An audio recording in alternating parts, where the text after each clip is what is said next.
1 to 4.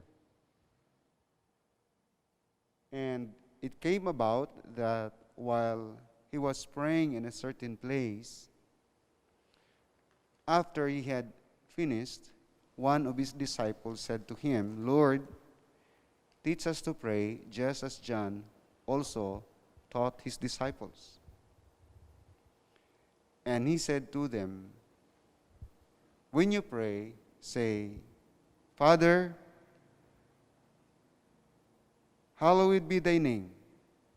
Thy kingdom come. Give us each day our daily bread, and forgive us our sins. For we ourselves also forgive everyone who is indebted to us. And lead us not into temptation." The Lord will bless the reading of His Word tonight. Naghimo tag quick survey mahitungod sa mga pag-ampo. Unsay gitudlo sa pulong sa Dios mahitungod sa pag-ampo. Og niadtong miaging semana atong gitun-an ang example ni Christ aron kita ma-inspire, no? Unya karon tan-awon lang nato very quickly sa daklit lang, no? Daklit lang kining the Lord's Prayer. Halos man siguro, no? Tanan nga Kristohanon familiar nining the Lord's Prayer. Ang uban ila man ning sag-ulo bisag wala nila nasabti, di ba? Sag-ulo bisag wala nasabti, unya maoray ang uban gani maora ni ang pag-ampo nga ilang na hibaluan. Muna nga ilang balik-balikon. Okay. Now, naay tulo ka butang nga angay nato i-observe. Tulo ka butang na makita dinhi. So kung makita ninyo dinhi, ang verse 1, si Jesus was praying in a certain place. Ingon lang dia, human siya nag-ampo, no? Nag-ampo siya sa kadapit, ug human siya nag-ampo, usa sa iyang mga disipulo miduol kaniya. Og miingon, Ginoo, si Juan nga tigbautismo, iyang gitudluan iyang mga disipulo unsaon pag-ampo. Tudloy usab kami. Okay? So unang-una atong makita dinhi nga ang dinhi sa the Lord's Prayer, the disciples asked Jesus to teach them to pray after watching Him pray. Kaya nakita man nila si Jesus nga nag-ampo. Kaya ingon dia, human siya nag-ampo, usa sa iyang mga disipulo, miduol kaniya. Okay? So, muni ang the Lord's Prayer. So, in response to that request, naghatag siya og model prayer. So, kini lugang, for me, personally, kining the Lord's Prayer is not meant to be memorized only. It's given by Christ to His disciples and for all of us today as a pattern. As a pattern. Himuon lang natong sumbanan unsaon pag-ampo. So, mo gina atong unang sabton nga kini gihatag ni Jesus dili aron sag-ulohon lang. Apan tun-an nato, okay, kung tan-aw ni mang the Lord's Prayer, dili man gid siya pwede. Although it is permitted, no? It is permitted to repeat this prayer. It is permitted. Wala man pud ngon dinhi nga dili nimo iampo ni. But it may well be remembered that Jesus was emphasizing how to pray, not what to pray. Okay? Remember that. Ang gitagaan gyud og dako nga pagpasabot ni Jesus, paghatag niya ani nga pag-ampo, isip modelo, unsaon pagampo, dili unsay iampo. Kaya nga naman, kung tanaw ni mo dire, general man ni kaayo din eh. Pananglit ingin siya, give us this day our daily bread. Lain-lain man tag panginahanglan sa matag adlaw, dili ba? Alright? Oo. Lain-lain tag panginahanglan sa panag adlaw. Then ingon siya, pasayloa kami sa among mga sala. Ingon nga kami magapasaylo ni adtong sala bato kanamo. General gihapon, wala nag-mention og specific nga sala. Unya ang pagampo dapat specific siya. And then ingon po na, og ayaw kami itugyan sa mga pagsulay. So dili gyapon specific ang giingon din eh. Nag-ingon lang, deliver us from evil. Right? Give us our daily bread. Di ba? Forgive us of our sins. So, for me personally, kining the Lord's Prayer is, again, just a pattern, okay, for us to know how to pray, not what to pray. Because if you repeat this prayer every day, dili kay siya specific ang content. Okay? So, first thing that you have to remember when it comes to the Lord's Prayer, although we can dissect this one, pwede man nato ni siya i-break down atong detalyihon, no? Sa sunod nga mga semana, maybe tan-aw nato ang kada usa niini.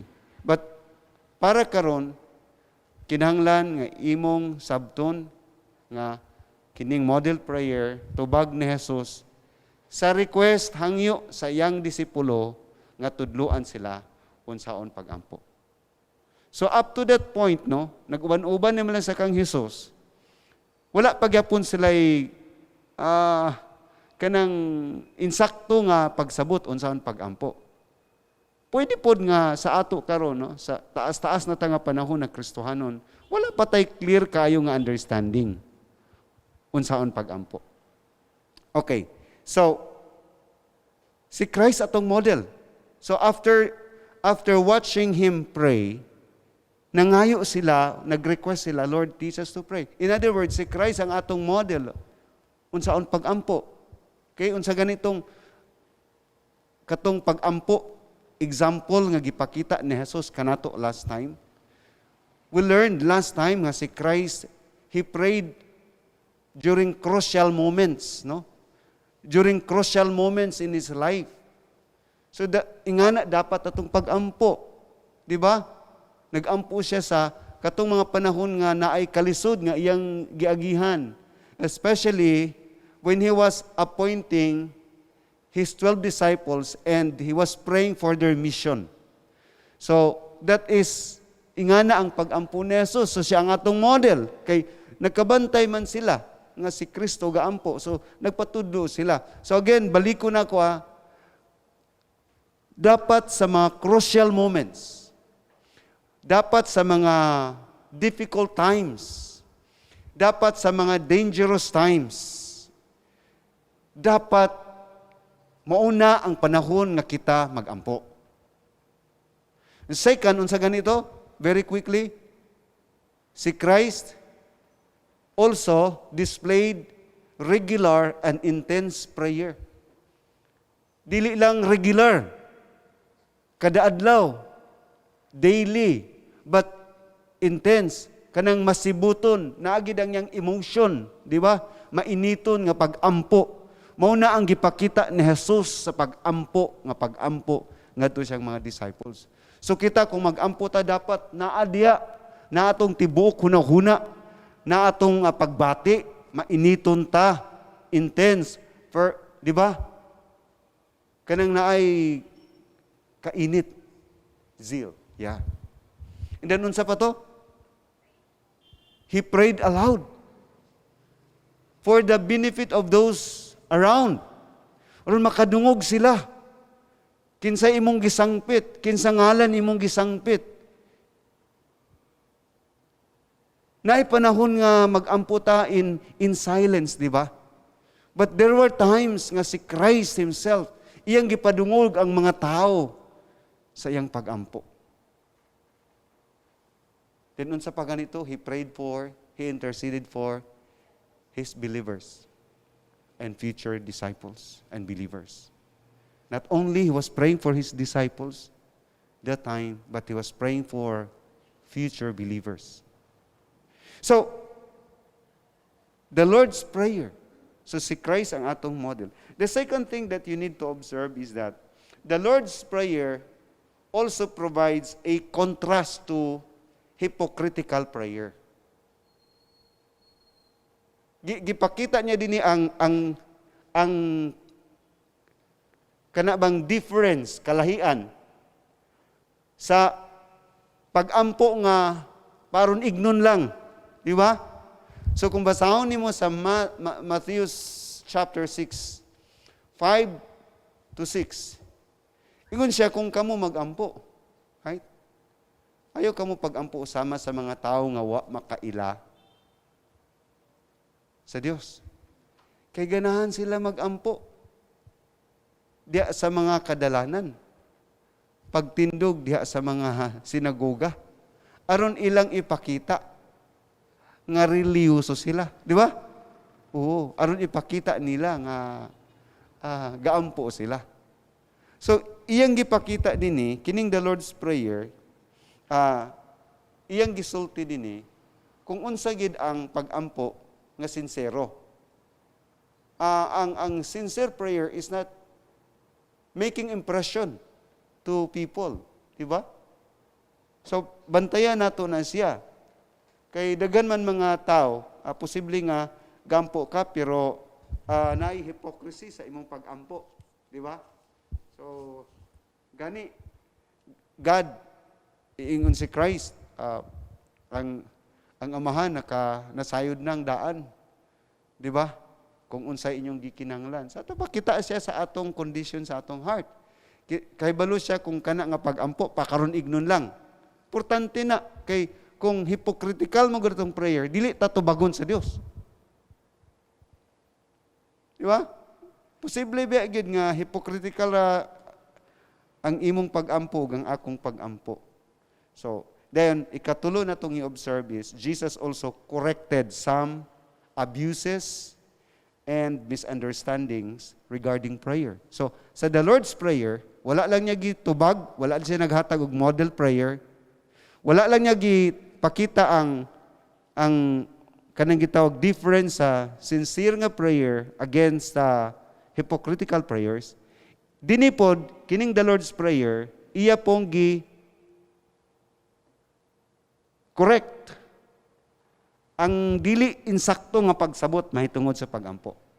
Okay? So muning giingon ni Christ, prayer is not to be offered to impress others. Okay? Prayer is not to be offered to impress others. Dapat ang mga disipulo should seek for a storage, a closet. Di ba? Atong miaging Domingo, nagka-mention ko because I was talking about the profit of prayer. Nag-mention ko about kanang closet. Di ba? Ang ideya ana sa Eastern nga house, no?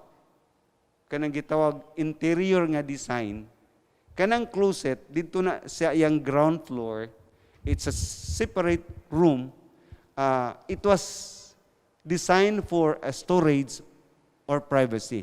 So paggamit niya ng word nga closet, mag-ampo ta, what was in the mind of Christ is we have to pray in private.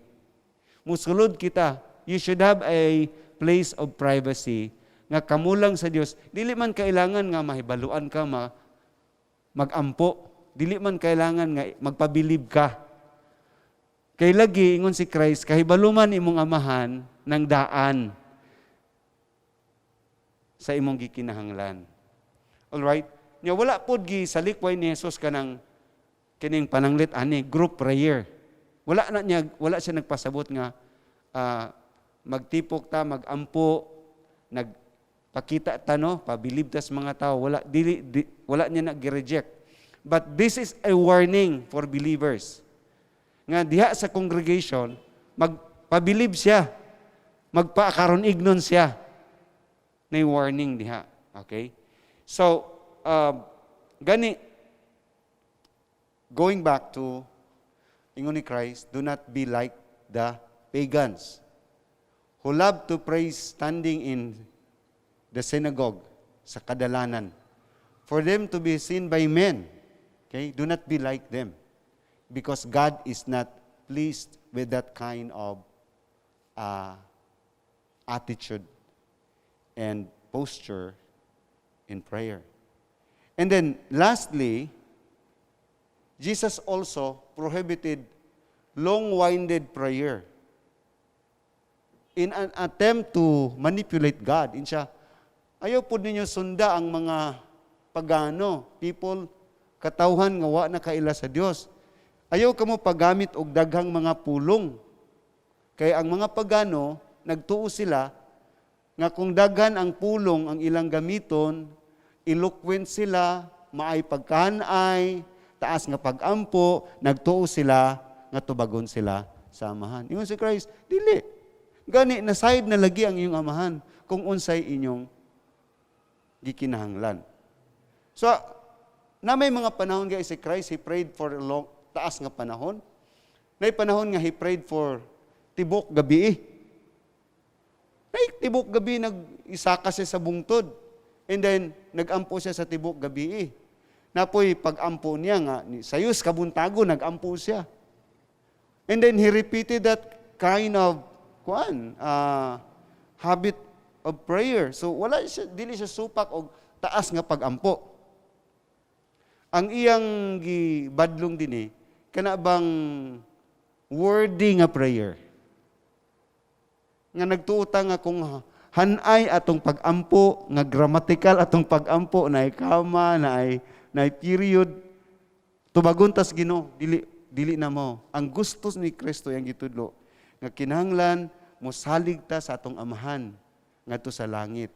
And then, dili na to ipaagog eloquence aron tubagon. So, pwede ta, tuna na to, simple. Dili gani kailangan mag-ampo ta English sa atong room. Di ba? Oh, ngano mag-English man ka sa imong room? Di ba rin kasabot ang Ginoo Bisaya? Ha?